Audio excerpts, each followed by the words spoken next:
संत किसे कहते हैं?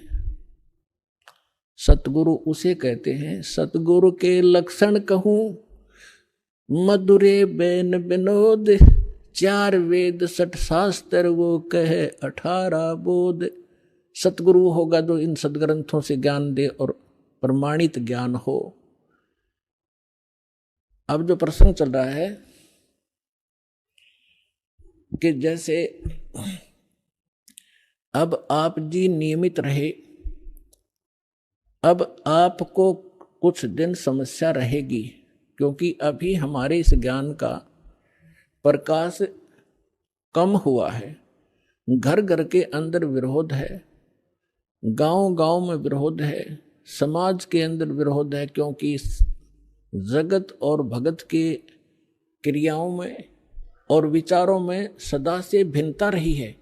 और इसीलिए कहा है कि जगत और भगत का आपस में विरोध रहा ही है और ये रहेगा भी। जब तक जगत को आप जैसा ज्ञान नहीं होगा तो वो विरोध करेंगे ही करेंगे, स्वाभाविक है, उनको अच्छा सा नहीं लगता। जैसे यहाँ पहली बार कोई व्यक्ति आता है और दूसरा आके प्रणाम करता है, वो खड़ा खड़ा देखता रहता है, ये क्या कर रहे हैं यहाँ पर, उसको अच्छा सा नहीं लगता, क्योंकि वो तो अहंकार में कोई छोटी मोटी पोस्ट हो तो उसने तो भारी बात हो जाती है, कैसे लंबा लेटूं। ये होता उनमें जो भक्तिहीन होते पिछले जन्म के, और पिछले जन्म के भक्ति युक्त प्राणी होते हैं, चाहे कितना बड़ा अधिकारी हो तुरंत समर्पित हो जाता है। वो पिछले संस्कार उसको अपने आप झुका देते हैं। उदाहरण के लिए जैसे सरसों आपने देखा होगा, सरसों जब तक उसकी फलियों में दाने नहीं होते, यानी उसकी कीमती नहीं होती, तब तक वो ऐसे खड़ी रहती है। और ज्यों ज्यों वो पकती चली जाती हैं, वो उनमें वो कीमती बनती जाती है, उनकी वैल्यू बनती है, वो झुकना शुरू कर देती है और इतनी झुक जाती है कि जमीन को छूने की चेष्टा करती है, क्योंकि ईब उनकी कीमत बन गई, वो कीमती हो गए, उनके अंदर वो शक्ति आ गई, वो कीमत बन गई। और जब तक वो यूजलेस थी, वो न्यों खड़ी थी आकड़ी ऊपर ने। तो इसी प्रकार जो पूर्व जन्म के भक्ति युक्त होते हैं, उनका स्वभाव होता झुकने का, वो खड़े रह ही नहीं सकते। उनके अंदर पिछली भक्ति इतनी जबरदस्त होती है। और जो भक्तिहीन होते हैं वो आकड़े रहा आकड़े, लेकिन उनमें भी भक्ति बन जाएगी। सत्संग सुनेंगे, भगवान की अमृत वाणी सुनने मात्र से संस्कार शुरू हो जाते हैं। चाहे वो घर पर सुन रहा है मालिक दास के वचन, किसी टीवी पे, या अपने किसी इस सिम के अंदर या इस चिप के अंदर से जो सत्संग सुनते हैं, वो भी संस्कार भरने शुरू हो जाते हैं, उसमें वजन बनना शुरू हो जाता है। फिर धीरे धीरे यहाँ भी आता है, फिर सत्संग सुनता है, यहाँ जो है प्रणाम करता है, फिर उसके अंदर वो भक्ति संग्रहित होकर अपने आप झुकना उसका स्वभाव बन जाएगा। फिर उसको बुरा लगेगा जो झुका नहीं का, प्रणाम नहीं करेगा, तो उस पर कह नहीं जा। तो जो प्रसंग चल रहा है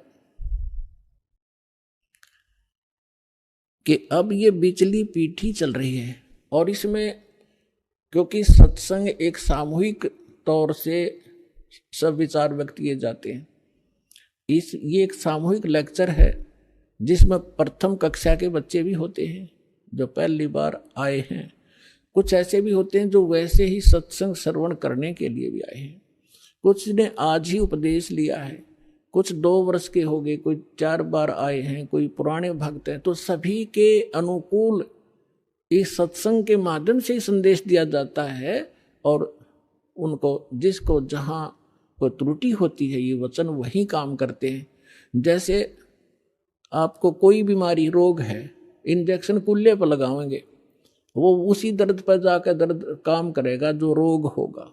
इसी प्रकार कोई रोग की टेबलेट है मुख से खाई जाती है, वो अपने आप वहां काम करेगी जहां वो रोग है। तो इसी प्रकार ये सत्संग सामूहिक तौर से सबके ऊपर बिखेरा जाता है, और जिस सत्र का जो भक्त होता है उसको उसी सत्र का ज्ञान उसके लिए अनिवार्य होता है, और उसमें उससे फिर वो प्रेरित होता है, फिर संभल जाता है, कोई त्रुटि भी उससे हो जाती है। तो इसलिए इस सामूहिक तौर से सभी फाउल पॉइंट भी बताए जाते हैं कि यहाँ आप मार खाते रहे हो और ये समस्या आ जाती है। तो दास जो कह रहा था कि अभी आपको कुछ परेशानियां आएंगी, और आ भी रही हैं और फिर भी आप संघर्ष कर रहे हो समाज के साथ, क्योंकि आपको ज्ञान सही प्राप्त हो गया और आपको सुख भी मिल रहा है और समाज अभी इस ज्ञान से अपरिचित है। तो अभी कुछ दिन और थोड़ी सी समस्या आपको रहेगी, फिर जब पूरे विश्व में ये ज्ञान फैल जाएगा, सब आपके साथी हो जाएंगे। आप जो भी वचन कहोगे, जैसे हमने रामायण और महाभारत सुनते सुनते कान पक गए, हजारों वर्षों से सब ने सुन ली, सब ने मान ली, सारी सही बिल्कुल राम कृष्ण समर्थ भगवान। अब कोई भी कितना खड़ा होकर कोई कहा करता कृष्ण जी ने न्यू कर दिया, सारे नाड़े लाया करते, हाँ जी बस ये समर्थ शक्ति है, सर्वशक्तिमान है, हाँ जी। अब कहते हैं झूठ को 100 बार सुन ले वह सत्य लगने लग जाती है, और हमने सुन रखी थी लाखों बार, तो वो एक रस हो गया था, कोई ऑब्जेक्शन नहीं रहा। अब ये सच्चाई भी ऐसे ही दास बार बार रह कर सुनाओगा, तो ये सच्चाई भी आपको एक दिन सबने स्वीकार करनी पड़ेगी और सभी ऐसे ही गर्दन हिलाया करेंगे, बिल्कुल सही, यही है ज्ञान और ज्ञान ही नहीं, और यही कबीर है भगवान और भगवान ही नहीं, इस ज्ञान से ही होगा। तो इस प्रकार अभी आपको प्रॉब्लम रहेगी और संघर्ष करो, ये तो आज़ादी की सी लड़ाई समझ लेना, लेकिन हमारी लड़ाई हथियारों की नहीं, ज्ञान के शस्त्र से हमने लड़ना है। कबीर साहब का ज्ञान ऐसा है, कहते हैं और ज्ञान सब ज्ञानड़ी, कबीर ज्ञान सो ज्ञान, और जैसे घोड़ा तोब का करता चले मैदान तो कर दिया शंकराचार्य, हमने निमंत्रण उनको दे लिया, कहा जो जी चर्चा करो, कुछ हमारी त्रुटि हमें बताओ, आपकी हम बतावाएंगे, उसको एक समाज को एक दिशा दे दें। लेकिन कुछ भी रहा हो, चाहे वो अपने आप को गण्याडी मान रहे होंगे, बाकी जावा रामपाल का तो कोई अस्तित्व नहीं है, लेकिन फिर भी गरीब के पास भी आ जाना चाहिए बड़े आदमियों ने, जो आमंत्रित करता है। दूसरी बात यह है कि उनके पास कख नहीं, उनको सारा पता लग चुका है, क्योंकि पुण्यात्माओं आज इतना सेंसिटिव मीडिया है, एक वचन भी दास ने इस पूरे सत्संग में गलत बोल दिया होता, ये बवंडर बना देते। और आज मैं सीधा छाती में मार रहा हूं इनके सच्चाई को, और कोई चसक नहीं रहा, इतना वजन है सच्चाई के अंदर। तो वो यहां नहीं आए, दुर्भाग्य था हमारा, बहुत इंतजार की उनकी, लेकिन परमात्मा ने दया करी, इस साधना चैनल वाले पर न्यारी रजा कर दी दाता ने। इसने अपनी टीम भेज के और सबसे उनके इंटरव्यू ले लिए, खुश होकर दे दिए, धोती सी मन्नत धो दी उनकी, यहाँ पर दिखा दिया किसे शंकराचार्य है और किसे आचार्य है।